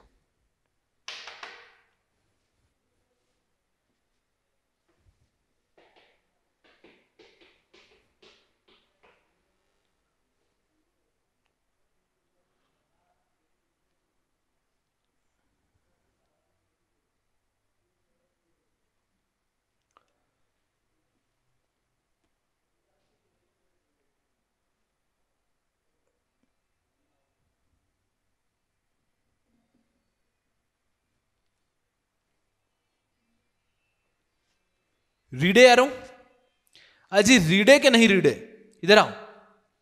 Accredited investor means any person who is granted a certificate of accreditation by an accreditation agency. Accreditation agency मुझे पढ़ाना बाकी, बट अभी समझ गया ना। एक्रेडिटेशन एजेंसी एक ऐसी एजेंसी है जो लोगों को सर्टिफिकेट देती है कि आप एक्रेडिटेड इन्वेस्टर हैं। तो accredited investor refers to any investor who has received a certificate from accreditation agency. किस चीज का सर्टिफिकेट? सुनना, कौन बन सकता है, किस किस को सर्टिफिकेट मिलता है? If you are an individual, HUF, family trust और सोल प्रोप्राइटरशिप, तो आपको ये कंप्लाई करना है। पहले नीचे से चले जाते हैं। If you are a body corporate, तो कौन सी बॉडी कॉर्पोरेट, कौन सी कंपनी एक्रेडिटेड इन्वेस्टर कहला सकती है जिसका नेटवर्थ कम से कम 50 करोड़ है? So any body corporate with a net worth of at least 50 crore is eligible to become accredited investor, okay. और any trust other than family trust who has the net worth of at least 50 crore, that is also eligible to become accredited investor. Any trust other than family trust which has a net worth of 50 crore, they are also eligible to be accredited investor. Next, any partnership firm where each partner independently meets the eligibility criteria for accreditation. ये भी छोड़ दो कि ऐसी partnership firm जहाँ पे सारे partners जो हैं वो एलिजिबल हैं, तो वो पार्टनरशिप फर्म भी बन सकती है अक्रेडिटेड इन्वेस्टर. सर पार्टनर कैसे होंगे? फर्स्ट पॉइंट से तो हमने क्या 3 पॉइंट तो समझे, 1, 2 एंड 3. पहला पॉइंट है for sole proprietorship, for individuals, for HUF and family trust, इनके लिए फर्स्ट पॉइंट है. उसके बाद में कंपनी के लिए सेकंड पॉइंट है, trust other than family trust के लिए थर्ड पॉइंट है. ये समझा. फोर्थ पॉइंट पार्टनरशिप फर्म के लिए. सेकंड पॉइंट में लिखा है बॉडी कॉर्पोरेट अक्रेडिटेड इन्वेस्टर बन सकती है अगर उसका नेटवर्थ 50 करोड़ है, एटलीस्ट 50 करोड़. एक ट्रस्ट भी अक्रेडिटेड इन्वेस्टर बन सकती है अगर उसका नेटवर्थ कम से कम 50 करोड़ है. एक पार्टनरशिप फर्म अक्रेडिटेड इन्वेस्टर बन सकती है अगर उसके सारे पार्टनर्स एलिजिबल हैं to be accredited investor. Partners कब एलिजिबल होंगे? फर्स्ट पॉइंट पे आते हैं. फर्स्ट पॉइंट इंपॉर्टेंट है. कोई भी इंडिविजुअल, एचयूएफ, फैमिली ट्रस्ट या सोल प्रोप्राइटरशिप तब अक्रेडिटेड इन्वेस्टर बनेगी जब वो इन तीनों में से किसी भी एक जगह पे फिट हो जाती है. 3 ऑप्शन है, 3 में से एक जगह पे फिट हो जाओ तो आप अक्रेडिटेड इन्वेस्टर बनने के लिए एलिजिबल है. पहला, you have an annual income of at least 2 crore. आपकी एनुअल इनकम अगर एटलीस्ट 2 करोड़ है then you are eligible to be accredited investor. Easy. Second, if your net worth is at least 7 crore 50 lakh rupees, अगर आपकी नेटवर्थ 7.5 करोड़ है, out of which not less than 3 crore 75 lakh. Sir 3 crore 75 lakh कैसे याद रखेंगे? Net worth कितनी होनी चाहिए? 7 करोड़ 50 लाख, 7.5 करोड़. 7 करोड़ 50 लाख का हाफ क्या होता है? 7 करोड़ 50 लाख का सर हमें कैलकुलेटर लगेगा, 3 करोड़ 75,000 हो रहा है. तो अगर 7 करोड़ 50 लाख नेटवर्थ है तो उसका half at least not less than 3 crore 75 lakh is in the form of financial assets. मतलब समझो, एक व्यक्ति है, उसकी नेटवर्थ है 7 करोड़ का 10 करोड़ है, बट 10 करोड़ में उसकी जो नेटवर्थ है ना, उसमें 10 करोड़ के क्या उसके रियल एस्टेट हाउसेस है बस, और कुछ नहीं है. 10 करोड़ में से 9.5 करोड़ के घर हैं, उसके पास रियल एस्टेट है, उसका शॉप वगैरह है, और 50 लाख कैश है. तो क्या वो अक्रेडिटेड इन्वेस्टर है? क्या नहीं. वो शेयर मार्केट में क्या इन्वेस्ट करेगा? अक्रेडिटेड इन्वेस्टर शेयर मार्केट को लुकआउट से विल बी ए पर्सन जिसकी नेटवर्थ कम से कम 7.5 करोड़ हो और एटलीस्ट 3 करोड़ 75 लाख जो है ना वो in the form of financial asset हो, मतलब एटलीस्ट हाफ. तो जिसका नेटवर्थ एटलीस्ट 7.5 करोड़ हो और जिसका at least financial asset 3 crore 75 lakh के उसके पास हो, वो होगा अक्रेडिटेड इन्वेस्टर. ठीक है सर, 2 चीज समझी. या तो आपकी इनकम एवरी ईयर की 2 करोड़ होनी चाहिए, या फिर आपका नेटवर्थ 7.5 करोड़ होना चाहिए, आउट ऑफ विच 3 करोड़ 75 लाख जो है which should be in the form of financial asset. या फिर तीसरा ऑप्शन, दोनों का mix, annual income is at least 1 crore and minimum net worth is of at least 5 crore, out of which 2 crore 50 lakh should be in the form of financial asset. I hope you understand. इसको mix किया कि एक व्यक्ति की थोड़ी एनुअल इनकम है और थोड़ा फाइनेंशियल असेट भी है उसका, और नेटवर्थ भी है, तो उसको मिक्स कर सकते हैं. हाँ, any person whose got an annual income of 1 crore and who's got a net worth of 5 crore out of which 2 crore 50 lakh is in the form of financial asset, ऐसा व्यक्ति जो है वो भी बन सकता है accredited investor. Now everything is completed. Who is eligible to be an accredited investor? सुना अच्छे से. accredited investor कौन बन सकता है? accredited investor refers to any person if the person is any person who has received a certificate from accreditation agency. ठीक है, accreditation agency से सर्टिफिकेट मिला है. who complies with these condition? पहला, if the person is a sole proprietorship, individual, HUF और trust, family trust. sole proprietorship, individual, HUF, family trust, then ये 3 में से एक कंडीशन कंप्लाई होनी चाहिए. क्या? his annual income is at least 2 crore or his net worth is at least 7 crore 50 lakh out of which 3 crore 75 lakh is in the form of financial asset, or his annual income is at least 1 crore and his net worth is at least 5 crore out of which 2 crore 50 lakh is in the form of financial asset. I hope you're all with me. Right? और उसके बाद में आता है, if it is a body corporate, the net worth at least of 50 crore. If at all it is what? It is not a body corporate, it is a trust other than family trust, then the net worth has to be at least of 50 crore. And if at all a partnership firm intends to be an accredited investor, then at least कितना? Then at least all the partners should be eligible to be accredited investor. ये हुआ definition of accredited investor. हमें थोड़ा समय, जरूरत से ज्यादा समय दे दिया यहाँ पे, बट आई होप सब स्टूडेंट्स को ये याद भी हो गया हो. समझना तो ऑफकोर्स समझ तो गया ही है, साथ में आप बच्चों को ये याद भी हो गया, ठीक है। अब एक्रेडिटेड इन्वेस्टर पढ़ने के बाद एक्रेडिटेशन एजेंसी पढ़ना बहुत आसान हो जाता है। Accreditation agency means a subsidiary of a recognised stock exchange, subsidiary of a recognised stock exchange और a subsidiary of a depository और any other entity as may be specified by board from time to time. तो SEBI बताता है कि या तो stock exchanges अपने subsidiary बनाएंगे या फिर आपका डिपॉजिटरी सब्सिडरी बनाएगा जो एक्रेडिटेशन एजेंसी का काम करेंगे। So accreditation agency refers to any subsidiary of stock exchange और एनी सब्सिडरी ऑफ डिपॉजिटरी और any other entity as board decide. ये ऑफ कोर्स आपको रटना नहीं होगा, आपको एक्रेडिटेड इन्वेस्टर है वो दिमाग में क्लियर होना चाहिए। फिर जो ये है large value funds for accredited investor, ये क्या होता है? Means an AIF, it's a fund or a scheme of AIF in which each investor is an accredited investor and invests not less than 70 crore rupees. सुना अच्छे से, large value fund for accredited investor, ये एक ऐसा fund होता है, ये एक ऐसा AIF होता है जहां पे सारे इन्वेस्टर्स कैसे होते हैं? Accredited investor. ऑब्वियसली बात है ना, large value fund for accredited investor, मतलब यहां पे सिर्फ कौन से इन्वेस्टर्स आएंगे? Accredited investor. तो एक्चुअली मुझे ये पढ़ाना था, इसके लिए मुझे इतना सारा घुमा के लाना पड़ा। मैं आपको मेरा फाइनल ऑब्जेक्टिव बताऊंगा थोड़ी देर में, बहुत इजीली समझेगा। But what do you mean by large value fund for accredited investor? नया फंड आया है large value fund for accredited investor. तो एक AIF बनता है जिसके अंदर सिर्फ कौन इन्वेस्ट कर सकते हैं? Accredited investor. अक्रेडिटेड इन्वेस्टर कैसे बनते हैं ये ऊपर मैंने आपको बताया। वो हर व्यक्ति 70 करोड़ ईच इन्वेस्ट करता है, हर व्यक्ति 70 करोड़ ईच इन्वेस्ट करता है, ठीक है। So large value fund for accredited investor refers to a fund wherein only accredited investor puts their money and everyone invests for at least 70 crore। समझ में आ रहा है यहाँ पे? हाँ, अदरवाइज इस AIF के अंदर जो AIF के स्पॉन्सर, मैनेजर, एम्प्लॉय, एसोसिएट, ये सब लोग इन्वेस्ट कर सकते हैं, वो 70 करोड़ से कम भी कर सकते हैं, दैट इज ऑल एक्सेप्टेबल। लेकिन अपार्ट फ्रॉम स्पॉन्सर, मैनेजर वगैरह, यहाँ पे सिर्फ कौन इन्वेस्ट कर सकता है? Only accredited investors. तो एक ऐसा AIF जहाँ पे सिर्फ अक्रेडिटेड इन्वेस्टर्स का पैसा इकट्ठा होता है उसे कहते हैं large value fund for accredited investors. Are you with me? Are you with me? अब अगर ये समझ में आया है तो आपको जो नया प्रोविजन आया वो समझेगा। नया अमेंडमेंट ये है, ये चेंज है, बस क्या चेंज है यार? बस इतना सा है, समझना कैसे। जो large value fund for accredited investors हैं for category 1 and category 2, large value fund for accredited investors वाले जो फंड बने for category 1 and category 2, they can invest how much?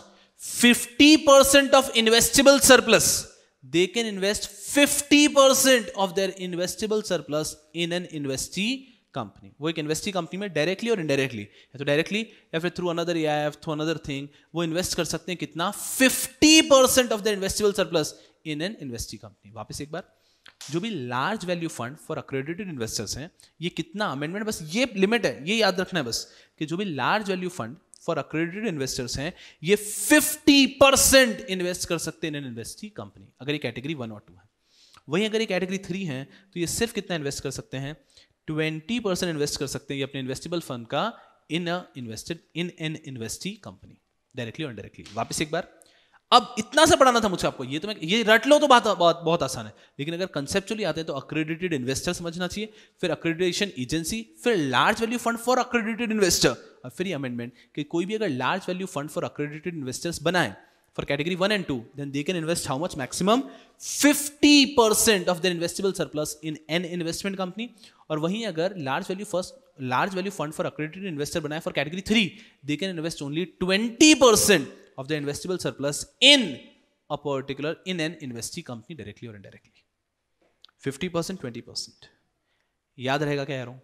50%, 20%, 50%, 20%, 50% can be invested in investee company अगर category 1 and 2 है, 20% only can be invested if it is category 3। चलिए, इसके बाद में एक छोटा सा प्रोविजन आता है यहां पे भी, इन्वेस्टी कंपनी का को इन्वेस्टमेंट का, एकदम इजी अमेंडमेंट है। ये अमेंडमेंट इंपॉर्टेंट था, तो अभी तक हमें AIF के चैप्टर में आपको एक ही अमेंडमेंट पढ़ा पाया हूं with respect to large value fund for accredited investor. बस यहाँ पे मैं कान बहुत घुमा के पकड़ा मैंने। अक्रेडिटेड इन्वेस्टर कौन होते हैं यार? क्या पता एग्जाम में क्वेश्चन आ जाए, what do you mean by an accredited investor, तो you should be ready for it. Accredited investor कौन होते हैं? अक्रेडिटेशन एजेंसी क्या होता है? उसके बाद में large value funds for accredited investor, ये क्या होता है? और उसके बाद में एक्चुअल अमेंडमेंट क्या है कि यार अगर कैटेगरी 1 and 2 है तो 50% एक इन्वेस्टी कंपनी में कर सकते हैं, और कैटेगरी 3 है तो मैक्सिमम 20% एक इन्वेस्टी कंपनी में कर सकते हैं। अच्छा, अब दूसरा अमेंडमेंट है, दूसरा अमेंडमेंट लाइट है, छोटा सा है, उसका एक पार्ट तो आपको खैर पढ़ना भी नहीं है। दूसरा अमेंडमेंट इतना सा है कि एक नया प्रोविजन, पहले से एक प्रोविजन था पहले तो को इन्वेस्टमेंट का, तो आपको ये प्रोविजन तो याद होगा, ये आपने पढ़ा होगा। The terms of co investment in an investee company by a manager और स्पॉन्सर और co investor shall not be more favourable than the term of investment of the EIF। Regular batch में भी डिटेल डिस्कशन किया था इसके ऊपर, मैंने वापस एक बार याद दिलाता हूं प्रोविजन क्या है। प्रोविजन कहता है कि मान लीजिए EIF ने एक कंपनी में इन्वेस्ट किया और EIF के मैनेजर ने भी उस कंपनी में इन्वेस्ट किया, तो EIF के मैनेजर का investment should not be at a more favourable terms as compare to EIF का इन्वेस्टमेंट। इसका एग्जांपल ऐसा समझ लो, मान लीजिए मैं आज क्लास में आप सब बहुत बेहतरीन, मतलब बहुत ही भारी बच्चे हो, आप लोग इतनी तूफान मेहनत करके बहुत बड़े बड़े आदमी बन चुके हो, फिर हम सब लोग एनुअली मीट करते हैं, एनुअल मीट में आप सब आए, ऐसे 200 बच्चे, मैंने कहा यार सुनो ना, एक काम करते हैं अपन सब लोग मिलके एक मिनी कूपर खरीदते हैं, ठीक है, 50 लाख की मिनी कूपर साथ में लेते हैं, 200 के 200 लेते हैं। आप सबने बोला हाँ, पैसे आप लोग दे रहे हो, ठीक है ना, अपन सब साथ में ले रहे हैं बस। मैंने कहा चिंता मत करो, मैं जाऊंगा और मैं शोरूम पे बात करूंगा, प्राइस नेगोशिएट करूंगा। मैंने कहा सुनो ना, हमें 200 मिनी कूपर लेनी है, हमारे सब बच्चे मिनी कूपर चलाएंगे, अरे सब मिनी कूपर चलाएंगे, तूफान। अब हम लोग गए, मैंने आप बार्गेन किया कि सुनो ना, नहीं यार आप 50 लाख में सेल करते हो, आप हमें 45 में दे रहे हो, तो हम 200 की बुकिंग करेंगे। They agreed, everyone is happy, ये 5 लाख का प्रॉफिट, 45 मिनी कूपर मिलेगी। और मैंने उनको बोला कि सुनो ना, 200 ले रहा हूं और एक मैं भी ले रहा हूं, मैं खुद भी लेना चाहता हूं, मुझे तो आपको 30 लाख में देनी पड़ेगी। Now do you understand what is happening here? आप सबका जो परचेजिंग पावर है उसको यूज करके मैं मेरा जो इन्वेस्टमेंट हो रहा है, मेरा जो परचेजिंग हो रहा है, उसको और कम प्राइस पे कर रहा हूं। ये तो गलत है ना, ये तो मुझे क्या बोलना चाहिए था, मुझे 201 खरीदनी है, आप फाइनली बताओ कितने मिलेगा। हो सकता है वो 45 की जगह 44 लाख हो जाता, right? But what I said कि नहीं, 200 लेनी है मुझे बहुत सारी और एक मुझे मेरे लिए भी लेनी है, आप रेट बताओ। अब ऑफ कोर्स वो क्या करेंगे कि यार 200 आप ले लीजिए एट 45 लाख और आपको एक दे देंगे 30 लाख के अंदर। तो ये तो कहीं ना कहीं using this purchasing power for my own purchase, और यहाँ पे ये इसके प्रीजुडिशियल हो सकता है। तो ये लॉ पहले से था, इसमें कोई अमेंडमेंट नहीं, ये पहले भी ऐसा ही था कि जो इन्वेस्टमेंट को इन्वेस्टमेंट हो रहा है एक इन्वेस्टी कंपनी में बाय मैनेजर, स्पॉन्सर या co investor shall not be more favourable than the terms of investment of the EIF। कि EIF का जो पैसा इन्वेस्ट हुआ है और मैनेजर भी ने भी उसी कंपनी में पैसा इन्वेस्ट किया है, तो मैनेजर को ज्यादा फेवरेबल इन्वेस्टमेंट नहीं होना चाहिए, सबके लिए सेम होना चाहिए। अब अमेंडमेंट क्या है सर? फिर अमेंडमेंट यहां है, provided that the term of exit from the co investment in investment investee company including the timing of exit shall be identical to the terms applicable to that of exit of EIF। पहले सिर्फ ये था कि ज्यादा favourable terms पे नहीं होना चाहिए, अभी कह रहे हैं कि जो एग्जिट के प्रोविजन होंगे वो एग्जिट के प्रोविजन भी दोनों के लिए सेम होने चाहिए। एग्जिट का टाइमिंग और एग्जिट का प्रोविजन भी दोनों के लिए सेम होना चाहिए, मैनेजर के लिए भी सेम होना चाहिए और EIF के लिए भी सेम होना चाहिए। तो जब आप इन्वेस्टमेंट करते हो एग्जिट के प्रोविजन भी होते हैं कि आप कैसे इन्वेस्टमेंट को सेल ऑफ करेंगे, कैसे एग्जिट कर सकते हो उस इन्वेस्टमेंट से। तो EIF ने भी एक जगह इन्वेस्टमेंट किया, मैनेजर ने भी सेम जगह इन्वेस्टमेंट किया है, तो ज्यादा फेवरेबल टर्म्स में मैनेजर का नहीं होना चाहिए, तो पहले से था। अब नया पॉइंट क्या हो गया है कि एग्जिट प्रोविजन भी दोनों के लिए सेम होना चाहिए, कहीं वहां पे आप कुछ फायदा ना ले लो। तो जो एग्जिट प्रोविजन रहेगा EIF के लिए, वैसा ही सेम एग्जिट प्रोविजन रहेगा मैनेजर के लिए भी। ये छोटा सा अमेंडमेंट है, आई डोंट थिंक एग्जाम में आएगा, बट ठीक है। इसके बाद में शीट में एक और अमेंडमेंट आपको दे रखा है, ये अमेंडमेंट आपको नहीं पढ़ना है। क्यों? हुआ क्या, 2021 के एंड के आसपास एक अमेंडमेंट हुआ था, वो उन्होंने आपको दे दिया जून 2022 वालों को।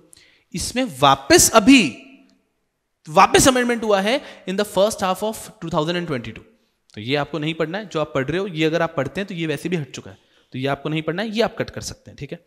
ये यहां पे होता है EIF का, और एक लास्ट प्रोविजन आता है, ये भी आपको मतलब this is also not a very relevant amendment, but ये क्या कहता है, जो मैनेजर की ऑब्लिगेशंस होती है उसमें एक पॉइंट ऐड कर दिया है बस। So in regulation 20 is about general obligations of manager related to general obligation after sub regulation 14 the following sub regulation shall be inserted। तो पहले 14 जनरल ऑब्लिगेशन लिखी थी, 15वीं जनरल ऑब्लिगेशन भी क्या आ गई है, that the manager shall not provide advisory service to any investor other than the client of co-investment portfolio manager as specified in SEBI this regulation for investment in securities of investee company where the EIF managed by it makes investment। बस इतना सा है कि हमारे EIF का जो manager है, ठीक है, ये यहाँ पे AIF का इन्वेस्टमेंट वगैरह कर रहा है, ये किसी को भी एडवाइजरी सर्विस नहीं देगा। लेकिन जहाँ पे हमारा AIF इन्वेस्ट करता है, वहीं पे जो दूसरी कंपनीज भी इन्वेस्ट कर रही है, दूसरे जो पोर्टफोलियो मैनेजर्स, उन क्लाइंट वो भी इन्वेस्ट कर रहा है।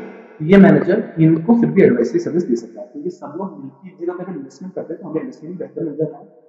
तो इतना सही एक्स्ट्रा पॉइंट है, कोई अमेंडमेंट कुछ नहीं है। ऐसी जनरल एप्लीकेशन उन्होंने ऐड कर दिया क्या कि मैनेजर एडवाइजरी सर्विस नहीं दे सकता किसी को अदर देन एक ऐसा व्यक्ति जो हमारे जो हम जहाँ पे इन्वेस्ट करते हैं वहाँ पे जो पोर्टफोलियो मैनेजर इन्वेस्ट करवाते हैं, वहाँ पे जो पोर्टफोलियो मैनेजर इन्वेस्ट करवाते हैं, उनके क्लाइंट्स के अलावा किसी और को एडवाइजरी सर्विस नहीं दे सकता। तो हमारा जो मैनेजर है उन पोर्टफोलियो मैनेजर के क्लाइंट्स को एडवाइजरी सर्विस दे सकता है, अदरवाइज किसी को एडवाइजरी सर्विस नहीं। This is also very important. यहां तक हम लोग पहुंच चुके हैं। आपको सही बताऊं कितने अच्छे अमेंडमेंट्स आपको मैंने बताया, कितने अमेंडमेंट। ये 2 अमेंडमेंट था, ये भी 2 था, ये भी 2 अमेंडमेंट था कि पहले मोर फेवरेबल टर्म्स में तो इन्वेस्ट नहीं कर सकते थे, एग्जैक्ट टर्म्स भी सेम होने चाहिए। ये भी 2 अमेंडमेंट आ गए, ठीक है। उसके बाद ये भी मतलब ठीक है, अच्छा क्या है डेफिनेशन ऑफ अक्यूमुलेटिव इन्वेस्टमेंट वो अच्छा है। ये बिंदु है कि यार कैटेगरी 1 एंड 2 है ना, तो मैक्सिमम 50% कर सकते हैं कि इन्वेस्टमेंट होती है, कैटेगरी 3 है तो मैक्सिमम 20% कर सकते हैं। तो अभी इस पूरे में एक अच्छा अमेंडमेंट जो पड़ा है वो ये है, एग्जाम पॉइंट ऑफ व्यू से स्टामा the definition of accumulative investment. इस तरह पीछे जाता हूं मैं, तो फिर क्या पढ़ा हमने, ये अच्छा पढ़ा कि इंफ्रास्ट्रक्चर इन्वेस्टमेंट ट्रस्ट के अंदर minimum subscription not 1 lakh, now it is 10,000 to 15,000, trading card is not 100, now it is 1 lakh. और वैसे ही रीड के अंदर भी हमने पढ़ा, जो स्टार में ऑलरेडी कर दिया है कि minimum subscription is not 50,000, not 50,000, it is between 10,000 to 15,000, company के ऊपर है। और trading card is not 100 rupees nowadays, इसके ऊपर होगा 50। और यहां तक हमने 50 पढ़ाई, यहां पर कुछ खास तो हमने पढ़ाई नहीं है। 500 crore 1000 crore हो गया, इजी था। और ये भी अच्छा पढ़ा, इसको स्टार में, इसको क्या पता पैटर्न में 1000 crore वाले को स्टार में। तो कुल मिला के 4-5 अच्छे अमेंडमेंट पढ़े, मतलब 50 अमेंडमेंट। और आशा करता हूं कि सब आपके दिल में बैठ चुके हैं, क्योंकि नोट्स का प्रिंट आउट अगर आपके हाथ में तो बेस्ट है, अदरवाइज भाग के जाके प्रिंट आउट बिल्कुल करो, हाथ में कोई लेक्चर बंद करके मत और भाग के जाके प्रिंट आउट लेकर आने का, जैसे लेक्चर खत्म होता है फिर उसको देखने का गुड फील आएगा। हां इधर चलो, ये हुआ हमारा एआईएफ का पूरा बात। इसके बाद में सुनना, ये आपसे ऑलरेडी डिस्कस कर लिया मैंने कि आप लोगों को ये जो नया वाला रेगुलेशन है, SEBI issue and listing of non convertible securities regulation नहीं पढ़ना है, कोई दे रहा है तो टाइम वेस्ट नहीं करने का, तो नहीं करना है। जैसे इंस्टीट्यूट बता देता है कि आपके लिए कितना एप्लीकेबल है, फिर उसको जिम्मेदारी मजे उसमें। इसके बाद में आता है आपके एक केस, बहुत प्यारा केस, लेसन 10। ये आखिरी केस है, इसमें हमें कुछ नहीं पढ़ना। एलओडीआर के अमेंडमेंट, जैसे कि मैंने कहा कि मैं सेशन में कवर नहीं कर रहा हूं। एलओडीआर हम लोग अलग प्रकार से पढ़ेंगे, सिर्फ अमेंडमेंट नहीं पढ़ा, कोई बात नहीं करते आपको अमेंडमेंट। एलओडीआर का अमेंडेड रिवीजन ऑफ एलओडीआर अब दीवान अभी के लिए हम, ये हमारा लास्ट सेशन रहेगा, जैसे कि मैंने कुछ बात बता रहा वैसे। पर पहले ये केस को समझो, बहुत बड़े केस है, एग्जाम रिकॉर्ड से काम करना। इसमें क्या हुआ आपको बता दूं, एक कंपनी है वो अपने डिपॉजिट्स को रिपे नहीं कर पाई, तो वो गई थी company law board. Company law board का मतलब है 2013 के पहले की बात, जब कंपनी से 1956 हुआ करता था, उसके अंदर कंपनी लॉ बोर्ड हुआ करता था। जैसे अभी 2013 में एनसीएलटी होता है, पहले कंपनी लॉ बोर्ड। 2013 के पहले की बात है, ये कंपनी अपने डिपॉजिट्स को रीपे नहीं कर पाई, तो company went to company law board. Company law board ने उसको एक्सटेंशन दे दिया पे करने के लिए, और उसकी इंस्टॉलमेंट भी सेट कर दी कि फिर इतना इतना इतना पे करके पे ऑफ करते। कोई बात नहीं, गलती हुई, सुधार। तो कंपनी लॉ बोर्ड ने उनको एक्स्ट्रा टाइम दिया, एक्सटेंशन दिया, और उनकी इंस्टॉलमेंट बता दी कि इस प्रकार से। इस कंपनी ने फिर डिफॉल्ट किया और ये वापस एनसीएलटी के पास आया, ये एनसीएलटी वापस एक्सटेंशन दे दो, वापस हमें एक नया इंस्टॉलमेंट बना के दे दो, हम ऐसे ऐसे पे करेंगे। एनसीएलटी उनका भाग गया, भाई साहब अब आप दिखे तो आपकी पिटाई कर दी जाएगी। एनसीएलटी ने उसको एक्सटेंशन देने से मना कर दिया, अंडरग्राउंड के ऑलरेडी इसको सीएलटी ने एक्सटेंशन दिया है, और ये कंपनी को इस एक्सटेंशन वाली लॉजिक का जो एक्सटेंशन देते हैं उसका गलत फायदा होता है। एनसीएलटी ने एक्सटेंशन तो नहीं दिया, और साथ ही साथ पेनल्टी है। देखो क्या हुआ था, तो एग्जाम में कौन सा काम करें, बस यू शुड नो कि ऐसा भी हुआ था। Company board give extension with instalment for repayment of deposit, Appelant failed to comply and applied for extension again to NCLT. NCLT no extension plus penalty. That is this case. बस अच्छा सा manipulation होता है, हम कुछ नहीं काम का। You can write your objective. तो एग्जाम की पहले ये सब याद करके, ठीक है? इस केस में क्या हुआ, जैसे मैंने बोला कंपनी लॉ बोर्ड ने ऑर्डर कर दिया, हाँ एक्सटेंशन दे दो और अगली इंस्टॉलमेंट ऐसे बना दिया, अब उसके बाद चलो ठीक है मस्ती, उसके बाद वापस डिफॉल्ट किया, एनसीएलटी के पास आया, फिर ऑर्डर कर रहा है कि सीएलबी तो एक्सटेंशन दे देती थी, आज पता नहीं क्यों नहीं दे। अरे भाई साहब एक बार एक्सटेंशन मिल गया, वो भी ह्यूज एक्सटेंशन मिला है, वापस सीएलबी ना एक्सटेंशन दिया, बोला पेनल्टी ऑर्डर। चल इसके बाद में एलओडीआर के अमेंडमेंट्स आते हैं, और एलओडीआर के अमेंडमेंट्स में एंड में कुछ नहीं, आपका एक लाइन होता है कि रीलिस्टिंग 2021 आ चुका है, सिर्फ आपको पता होगा कि रीलिस्टिंग 2021 आ चुका है और कुछ नहीं, ताकि आप किसी भी आंसर में अगर कोई रेफरेंस लेते हैं रीलिस्टिंग 2009 का रेफरेंस बस, and that is all with respect to this session of amendments. आप अननेसेसरी चिंता करते हैं, देखो कितने से प्रीवियस अमेंडमेंट है, अमेंडमेंट्स हो भी गए, व्हाट इज टोल्ड यू, क्या होता है कुछ स्टूडेंट्स ही करते हैं, कुछ स्टूडेंट्स इतना ज्यादा मतलब इस चाह में रहते हैं कि हमें जो पहले भी मिलना चाहिए वो मिल जाए, तो हम बाकी चीजों पर बाद में फोकस करें, डोंट डू दैट यार। आई टोल्ड यू, जैसे कि मैंने कहा न्यूमेरिकल सेशन है तो है, जैसे कि मैंने कहा कि मैं एलओडीआर के ऊपर रिविजन लेकर आऊंगा 100% आएगा, to keep them aside and you at least complete your remaining portion. आप देखो बच्चों को, आप अपनी रिजल्ट देखेंगे, आपने पहले रिजल्ट देखा क्या है 1 या 2 या 4 या 5 या 6 टू फॉर्म रन कर सकते, बट क्या इसका मतलब है कि बच्चे फेल नहीं हुए क्लास रिजल्ट में, 100% फेल।